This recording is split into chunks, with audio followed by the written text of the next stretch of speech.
I'm Jen Kroyer, and I've been at Friends for about 3 years now.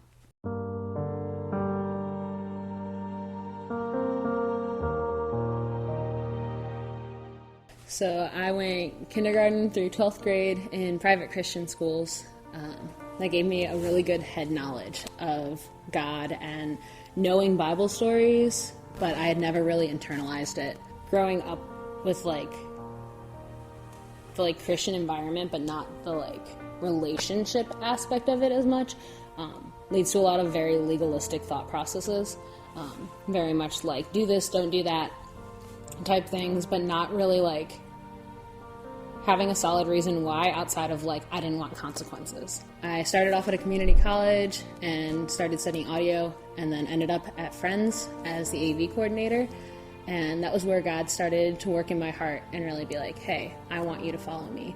As I started to decide where to go off to a 4-year university, I had been between two, and while I was visiting Cedarville, God was very much like, this is where I want you. So I ended up deciding to go to Cedarville, even though it was definitely out of my budget, but not out of God's budget, which has been a huge lesson to learn, that I don't need to be in control of everything, especially finances. When I had started at Cedarville, I started as a music major, and the whole intention of that was to learn the music and theory side of things so that I could better help people from an engineering side of things. So I could be on the glass behind the board and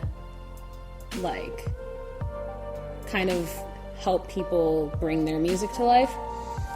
And very quickly I realized that was not the major I was supposed to be in. Probably 3 or 4 weeks into being at Cedarville, I ended up switching majors and becoming a worship major. And it's been the greatest decision, but it's also been a lot of just trusting God. Just anxiety in general is something I've always struggled with. It's really easy for me to get in my own head and fill myself with negative thoughts and emotions. And a lot of that then spills over into how I assume other people perceive me. But God has called me to also lead and has kind of forced me out of my comfort zone. I was reading through John and then kind of started to explore what baptism is, because I was raised in a denomination that baptizes infants, and so I was baptized as an infant, and that never sat well with me, but it was one of those things that you don't really question, you just kind of go along with.